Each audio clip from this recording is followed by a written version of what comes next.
Hey beauties, welcome back to Real Girl Talk Podcast Radio. I am your host, Sherry Ricard. I'm a medical professional, business leader, author, speaker, and adversity recovery expert, bringing you fascinating guests, business, beauty, and lifestyle tips to help you create a beautiful life. And always committed to keeping it real. Now let's dive in.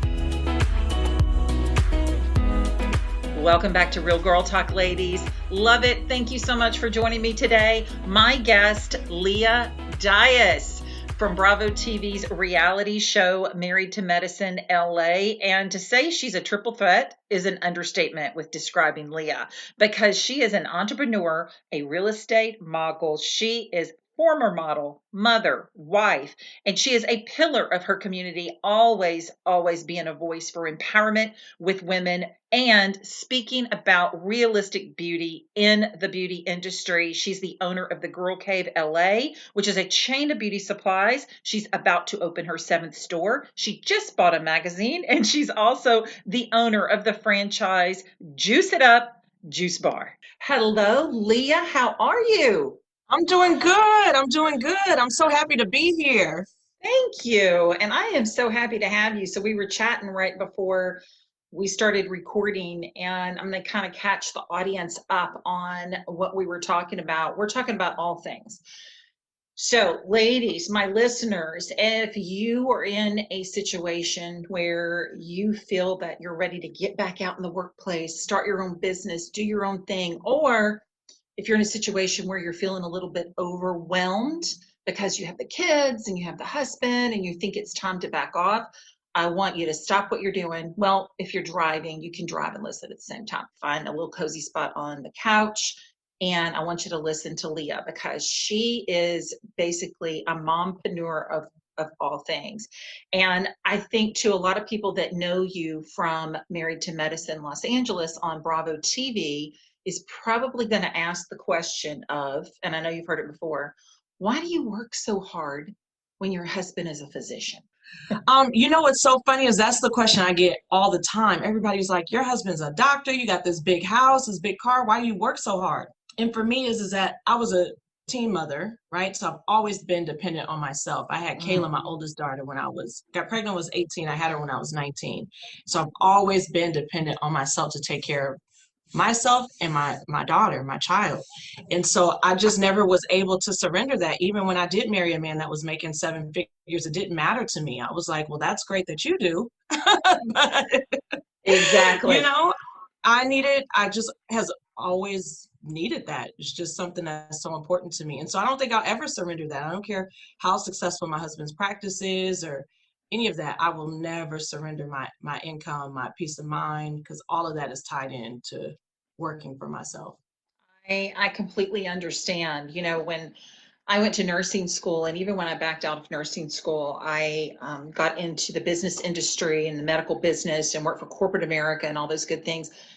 But I hold on to that nursing license. I worked super hard for it. My babies were 3 and 1 when I went through nursing school, and I will never give it up. You know, I do what it takes. I do my little CEUs, my continuing education, 30 hours every year. I stay up to date in the skills and what's going on with nursing, because no matter what's going on in corporate America, or what's going on with my podcast, or what's happening with my books, or, you know, if I never get asked back to a stage again to do any type of speaking or coaching, I can go back to the bedside and work ICU. And I may not make as much money, but I can feed myself, I can put a roof over my head, and I can also be filled up, because my number one passion is people. And, you know, isn't that peace of mind though, when you go do other things? It is a peace of mind. And you've done so many things. So we're going to kind of back up a little bit, and we're going to talk about Married to Medicine, and we're going to go on to some really good stuff about beauty. Beauty is super important. So Married to Medicine Los Angeles, how did that come about? Where did that come from? Yeah, you know what's so funny about Married to Medicine is I've always been a fan of the Atlanta show. Right. So I watched Atlanta religiously. And then one day they did a super teaser for LA. And I was like, well, how are they doing Married to Medicine LA? And I'm not on it. I am Married to Medicine LA. And then my husband had kind of known that his coworker Amani was on the show, but he really didn't tell me. And so when we saw the trailer, I'm like, how am I not on this show? Like this is my friend. I know her. And Oh, so yeah, wow. they needed a new wife for season 2, and Amani and I connected. My husband works with her, Dr. Amani from the show. Right. And yeah, she put a word in for me. They came out and they met us, and it kind of really just happened. Yeah, that I think that's funny because you're like, wait a minute, why are you having that here and I'm not on the show? I know it I'm was like, it, I am married to medicine. it was like I'm married to medicine too.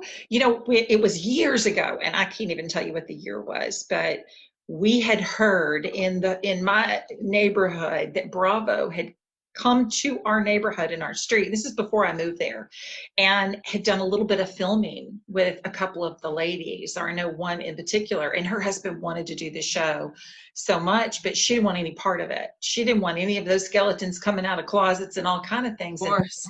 look, I can respect her for that, but it was so funny because I think it was like the next year or the year after that, I moved into the street and they were telling me the story. And I was like, well, can you call him back? And that was years ago. And now I'm to the point where like, I would not do that. It's Yeah. just like, if you got my husband on Bravo, there's no telling what he'd say. Like there is just no telling. We would have to have come to Jesus meetings on a daily basis.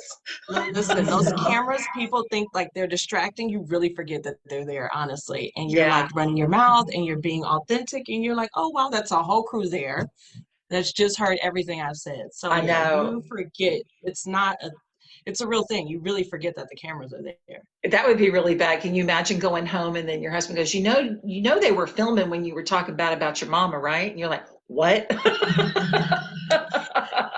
then the trailer comes out and then that's in the trailer. Yeah, the trailer comes out and it's all about you trashing mom. And That's how then that you find works. out that's the next storyline. And mom had no idea. That is not even Right. fair, Leah. That's not It's so cool. crazy. That's how That's it not works, though. cool. That's the game. So what are they going to do with season 3? Are they going to bring it back? Do you know? Man, you know what? It's everything is really up in the air. So I've already kind of moved past it. My feelings are already hurt. I have my emotions. It's canceled. It's over, and now I'm past it. But who knows? Things change. It's really reality TV, right? So Right. we haven't gotten a renewal letter, but we also haven't gotten like a you're out of here too. So who knows? Who knows? Who knows? And they may revamp it and add a couple of more people, and you really never know with Bravo. So I Well, wish you that's the what I've always said about this yeah. show. It has to work. It's Married to Medicine in Los Angeles. And I feel like the viewers got shortchanged because they didn't get to see a lot of authenticity, if I'm being real about it, right? So I Mhm. get it. And I feel like this show really does work, but we need the right players. And I've always been clear about that. So hopefully Bravo gets it. And I know our production company gets it popped. So we'll Right. see what happens. Right. Well, I wonder if they, in a Married to Medicine, can you be married to a nurse? They could come here and do Married to Medicine New Orleans, and my husband could be married to me. And I'm not a doctor, but I am a nurse, and I'm a certified adversity expert. I wonder if that's Come on medicine. now. Listen, I feel like you'd be way more interesting than some of the things we saw last season. Dig. I'm just saying. Now we're tossing shade, but that's what See, it's all about, right? It's fun and games, right? It's just fun and games. it's all fun and games. I know. It's funny because I was telling you that I went to Monique's event in DC, and she's so funny. She was on my show, we talked for, gosh, about an hour after we started recording, or after we stopped recording. And she was telling me about a situation where they came knocking on her door at 8 o'clock in the morning. And when they visited New Orleans, Potomac came to New Orleans. She was huge pregnant, and they came to her door at Remember 8 o'clock that. in the morning and wanted to film her brushing her teeth. And she said, "Get out." She said, "Just, I you get it, know, Monique. yeah." Like, She said, "Just get out. Just get. let me You're wash not." my face first. I know. Here she is, big pregnant, trying to brush her teeth. I mean, she had me laughing so hard. She's hilarious. But I want to talk about all of the things that you do in business, because I know that your expertise would be very welcome to the listening audience, especially those women that are in business or wanting to start a business. So let's talk a little bit about your journey. And I want to know a little bit about your backstory. I know that You were pregnant at the age of 18, had your child at 19. So kind of take us on that journey so we can follow what you've been through adversity wise, and how you've turned that and used that for fuel to get you where you are today. Things happen for a reason. And so I would look back now and say, I know exactly why that happened and why I went through that relationship and why I got pregnant at 18. But while I was going through it, I was like, why is my life so horrible? Right? Mm-hmm. But what Right. it did is it made me hungry. It made me scrappy. It made me resourceful. Because I came from a good family. My mom was a nurse. My dad was an account executive. We had it good. But when you have to take care of someone else, can't rely on your parents to help you take care of a child. Like Right. I became an adult instantly. Mm. And so, yeah, that was really it. I got pregnant at 18, had Kayla at 19, worked my way through school, got my degree in social work, worked for children's services. And then I looked up and I was like, oh, I'm doing this because I have to, not because I want to. And I Mm. hated my job, Mm. hated it. But it was the tool and the path that helped me be able to buy a house, take care of my daughter. So I did it. And when I realized I wasn't happy anymore and I was having, you know, what other people would think success and I didn't love it, I was like, I got to figure out what I love to do. So I took Mm. some time off from work. I went on a medical leave. I did some soul searching. I got a life coach for a minute and Nice. I worked through some issues, got into therapy, and I figured out what I love to do. And so I said, this is what I want to do. I love beauty. Before I had Kayla, I used to model off and on. So I was so used to changing up hair and makeup and all of that stuff. It was like second nature to me. So I'm like, why don't you do the things that you love? And so a beauty supply was one of them. And I started off with one little store that was like 700 square feet and it's turned into like 7 locations 6 years later. Wow. So that's the Girl Cave, Los Angeles, Yeah, right? that's the Girl Cave LA. We now have stores in LA, Orange County, Dallas, Texas. We're getting ready to open up a location with Dr. Heavenly in Atlanta on the Atlanta cast, which is going to be a lot. It's been a lot of fun. She's a lot of fun, period. But working with her has been great. So yeah, that's what we're Oh, doing. nice. I never watched a lot of the Married to Medicine. I'll just tell you, I don't watch a lot of TV at all, but Yeah. I did watch Married to Medicine and Dr. Heavenly. I love her. She has a Crazy. sharp tongue, but she is very smart. She's beautiful. She seems like a very smart businesswoman. And I remember thinking, I'm going to meet her one day. I want to meet her. I love to meet powerhouse women that can work through. So I'm going to meet Dr. Heavenly one day. I'm going to have to come and Yeah. see your store when it opens. That's what I'll do. Yeah. Well, hopefully we'll be done in the next like 30, 45 days. We've been working really hard for the last few months to get it Nice. together. So it's getting closer. I see the light. Oh, nice. Okay, Southwest direct flight to Atlanta. It's all good. Let's go. I'm coming. Let's I'm go. coming. We hit that grand opening. We'll all just be what do they call the super spreaders? We'll just be super spreaders in the room with masks. Super At spreader some grand point, opening. Leah, I'm telling you, at some point, like, don't you feel like we have to just get back to some normalcy? You know what? I feel really fortunate because my husband's a physician. We work here in the clinic. We were able to get vaccinated. But I'm like, come on, world, let's catch up. Like, let's go. I It's been a know. long year. I know. I'm so over it. And this is the thing too, the judgment, and we're getting off topic, but Yeah. always love to have your viewpoint. The judgment. If you want to wear a mask, wear a mask. If you don't want to wear a mask, I don't necessarily agree with it, but I'm not going to sit there and complain about it. I think it goes back to that whole judgment of looking at a 15-year-old that's pregnant. You want to judge. You want to point fingers. You have no idea what that child's been through. You have no idea what her plans are for that baby. And I think we're so apt to look at someone and judge. We judge their hair color, we judge their shoes, we judge their lifestyles. Oh, they don't have a mask on. Come on now. Look, here's the thing. As a healthcare professional, and you can go on the CDC website, those fabric masks only block 19% of that virus. And Wow. I was very much, oh yes. And I have the research and literature to back it up. And your husband would Yeah. probably say the same thing. Fabric mask only block 19% because that virus is so small. It can go right through those pretty little sparkly sequin masks that we all like to Yeah. wear, okay? Even if you use a surgical mask, it only ups at about 5 to 7% of blockage. You have to have a fitted N95. Guess what? We're not all wearing and going out and getting fitted for N95 mask. We just don't do Because I it. was going to say the ones that I got have cheetah print on them Me and too. Oh yeah, I got the zippers. I got the big pink lips on it, and I got the whole thing. Now for nighttime wear, I have the pink with the rhinestones.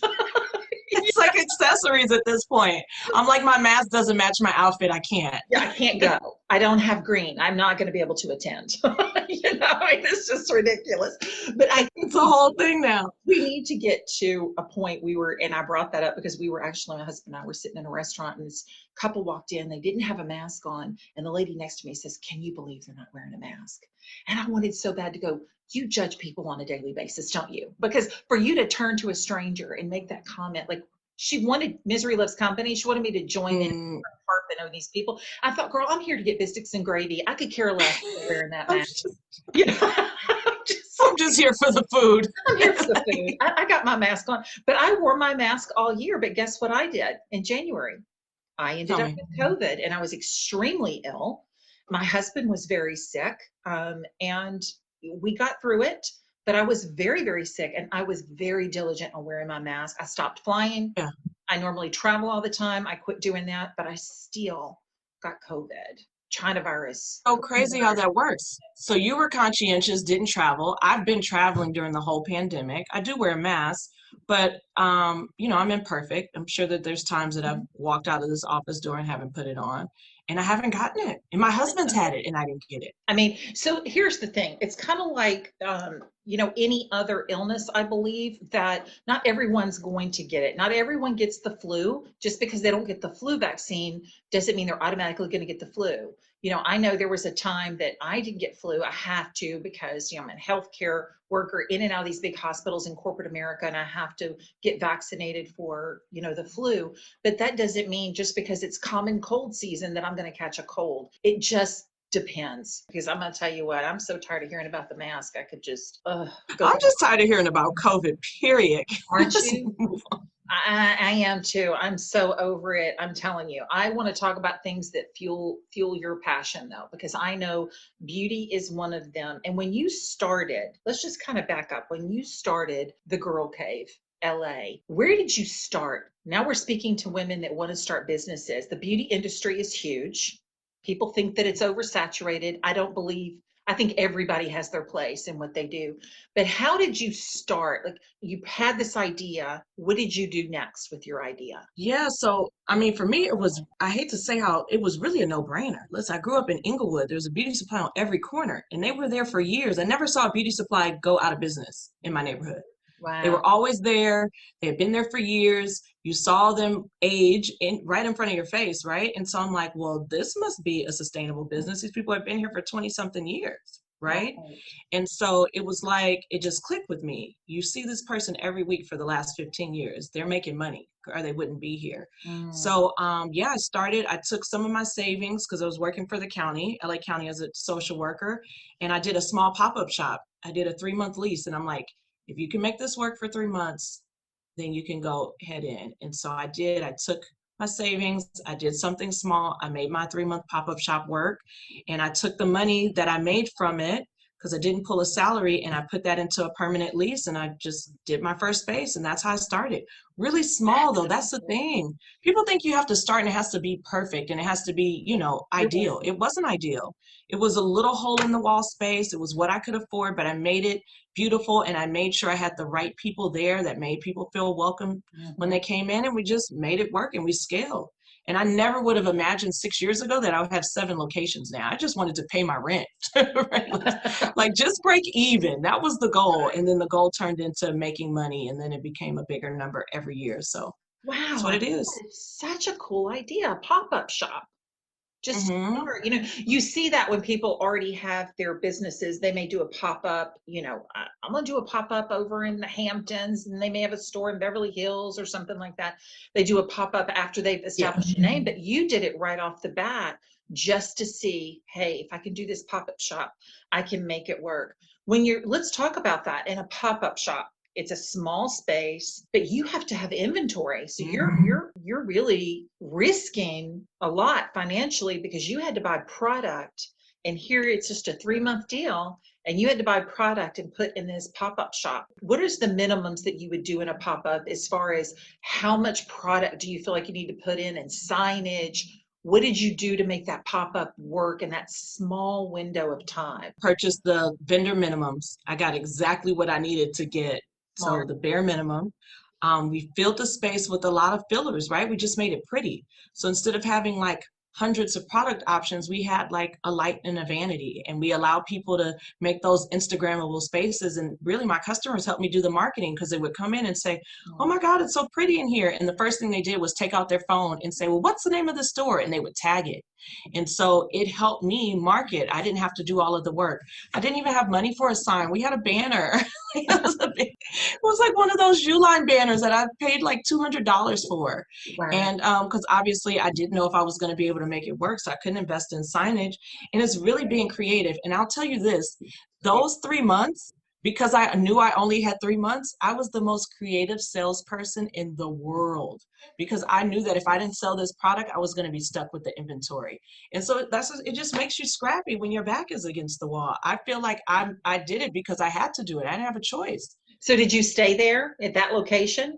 So what I did is I upgraded, because that pop-up place was really small, and then there were people wanting to pay more. Once they saw our traffic had built up, they wanted to pay more money, and so they were kind of pressuring me to pay more to stay there longer. So I took the money I made and I went to another location that was permanent. That's Yeah. smart. I love that. You did the fillers and you made an IG space, and that's really cool because I truly believe that marketing is the key. Yeah. It really is the key, because if you don't let people know where you are and what you're doing, I feel like you're going to most of the time want to backtrack and drop out, because people, just like writing a book. Give you an example. As an author, there are people that think you can go out there and just write a book, fall off the shelves. People, but not if they don't know about it, right? If they don't know about the book, if you haven't marketed the book, then how are you going to sell it? They think if you put a book on Amazon, everyone's just going to buy it. But it's about marketing and being able to show people what you have without coming across really salesy. I think people that serve past the sell tend to retain their customers a lot more. And I'm sure you do a lot of entertaining in your stores now, and you probably have times that where you come in and do meet and greets and things like that. So I think that's super special, Leah. Thank you for those tips, because I think the pop-up shop is a really cool way for women to get started in the passions and the dreams that they have. So let me ask you this. What do you think about a market that is very saturated? So the beauty supply industry, so a lot of beauty supply companies out there. What do you think about CBD? Because it's growing like crazy, right? CBD is growing like crazy. So that being said, something that is becoming saturated like CBD is, it's not there yet. We still have, millions to go before I think they said in 2025, it will be a $23 billion industry. And it's crazy.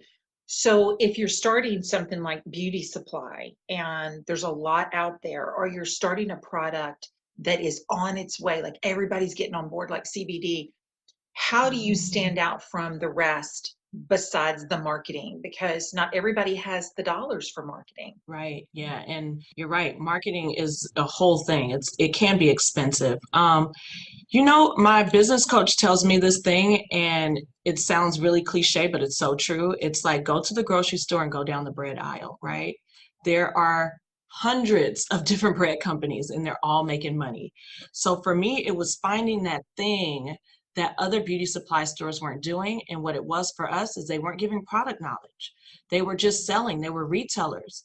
And so we created a different model in our stores. None of the ladies that work in our stores are called cashiers. We're all beauty advisors, because if you come in, we want to be able to advise you on what products. We want to be able to have an interaction with you. So it's not a retail transaction. It's a girlfriend transaction. This is what I want to achieve. This is what I want to do. And we get from behind the register and we interact. And I've never had that experience in a beauty supply store. It's always, it's over there. You're right. All three, go get it. Yep. Right? Like, how many times have you gone into a beauty store and someone come down from behind the counter and pick up the product with you and tell you about their experience with it and then offer you a sample? So we really never. Exactly. We're the Neiman Marcus of beauty supplies, because we try to give that service that, a typical corner beauty supply store wouldn't give you. That's it. Wow. I think that's so smart because, being in the sales industry like I have for many, many years on the medical side, I think one thing that has helped me, how I was so successful in that, not just serving my customers after the sale, but you really do have to stand out. And I never told anyone I was a sales rep. If they asked me who I was, I would say I'm an account manager or I'm a consultant. I was a consultant or an account advisor, or I changed my name, even if that wasn't the name the company gave me. I mean, Right. it would say it on my name tag, but I would introduce myself as their consultant. And Yeah. because that's what I was. I mean, I did have a nursing background, so education and the patient, always put them first. And a lot of people in sales don't necessarily do that. But I did. I mean, I would tell them, hey, listen, I'm here to serve. What is your pain? Mm-hmm. What's hurting you? Is it the money situation? Is it space for the equipment? Let's talk about what your issues are. And I think too, if you talk about beauty supplies or CBD or whatever it may be, if you actually know who your customers are, and if your beauty advisors are actually Mm-hmm. going down the aisle and saying, what are you looking for? Let me show you what works for me, or you may like this better than this. I probably would stay in your store for an hour. And that's what ends up happening. Right. I mean, that's I'm, what ends up happening, I'm yeah. sure. And then customers say things like, I just came in here for one thing. How did I end up with all of this stuff? And I mean, obviously they're satisfied with their purchase, but that's what it is, being an authentic person. And honestly, we add value before we try to sell, right? Because I feel like if we add value first, the money's going to come. So just be a resource to people and the money will flow. I am just taking notes, Leah. I I am love it. I am taking notes. Look, I'm telling you, I'm a note taker. I love having women like you on Real Girl Talk because you add such value, and it's not just about coming and hearing about, the next greatest and latest. It's about really telling people, listen, this is what I did. This is how I made it work. Because I believe at the end of the day, us as women, if we're not serving one another and we're not helping one another and it's all about the I, that's Yeah. eventually going to stop. People can see through that when it's all about you and it's not about others. And just like you said, if you put value first, the money's going to come. I believe if you Hmm. serve others and what your passion is, the money's going to come, right? Absolutely. God's watching. God is watching. Absolutely. He sees that. He's blessed you. And you take that time to give back, and the abundance is just flowing. It's just flowing out of you. Look at you. I mean, 7 stores, and you started with a 3-month pop up shop, I you know. know, It's unbelievable when with I a think about it. social worker salary. I mean, it's like you started from literally nothing and you built it to what it is. At what point did the physician come in while you're in the midst of building this empire that you're trying to build here for your daughter? When did you meet your husband in this? So you know what? I met my husband when I was still in college. He wasn't even, I don't think he had just graduated from med school. He was an intern. And so he was spending a lot of time in the hospital. And um, I feel like we kind of grew up together. It was, even though he's older than me, Yeah. maybe men mature a little bit slower than us. I feel like we were on the same path because he was starting his career and I was trying to figure out where to start my career. And so we helped each other a lot. Um, and we would always end up, this is how I knew we were supposed to be married. Of all the social workers and the doctors in the world, we would always end up with the same cases. I'm like, how does this happen? We would be at big county general hospital in USC, and I would get a case, and the assigned physician would be Dr. Colin Dias. I'm like, are you kidding me? Like, at this point, we were off and on. We were going back and forth, and I Do would you end up need in me my to ex. explain to you why that was happening, or do you truly, was that a hypothetical? Because you know exactly who was intervening on that, right? I mean, Maybe him. No, it was God. yeah, it could have been him, but if I think that too, I mean, God guides our steps. I truly believe that God guides. Definitely. So he keeps popping up. That's no, it's a mystery to you, but then you look back now and you're probably going, that wasn't so surprising. Right. Not at all. Not at all. We laugh about it now. Like, man, we would have the worst cases. I would call him like, I got a case in your unit again. I'm here again. It's like, again? Again, you're here again. He probably thought you were chasing him and following him around. I know. But it worked out, right? It worked out. It did. It worked What out. other projects do you have going on? Oh, wow. Well, you can see behind me Hype Hair. I just Love it. acquired Hype Hair magazine. Hype I Hair has been can around see for that. 30 years. It's changed ownership a lot over the last few years, so it landed in my hands. Another miraculous thing that I couldn't even explain to you how I ended up being connected with the old owners, but we were able to negotiate. And so, really, if you saw my desk right now, you wouldn't even believe all the junk on it. We just are planning content, and I'm going to be in Nice. Atlanta soon doing photo shoots. So this is my dream job because I started off as a model. And so to be behind the scenes and creating those platforms and doing all this content creating, this is what I always wanted to do. So this is a full circle moment for me to be the head of Hype Hair. It's amazing. Oh, I love it. Congratulations. I think that's beautiful. If you have a space in your magazine where you want a columnist that talks about women in adversity recovery, just holler at me because I love Okay, I'm a writer, girl. I'll do it for free. It is it. really? I will. I'm just telling you. I will write you a column because I love writing. It is like a ministry to me to be able to help women. I'm a motivator of hope, is what I tell people. I lost my son when he was 17, 13 years ago, um, Wow. and we didn't have a chance to talk about that. But I journaled for 7 years, and then my book, Wake Up Call a Mother's Grief Journey, I wrote that with a little push from my son's friends that said, Miss Sherry, you need to write a book. And it kind of just blew up. Like I ended up on the front page of the newspaper, local newspaper, and then people started sending me Facebook messages. And I'm like, oh my gosh, I don't know how to handle all this. And it just turned into other books. I launched my 30-day devotional and lifestyle workbook in June. Real Girl Talk just kind of happened 2 years ago, and it's just done amazing. But I will tell you what fills me up is to write about inspiration and God's love and how to help the hopeless. I want to help the hopeless. Mm, Those that lack hope, I want to fill them up. Those that need help, I want to fill them up. That's my ministry, and that's that's where I come amazing. from. I come from that with passion and love.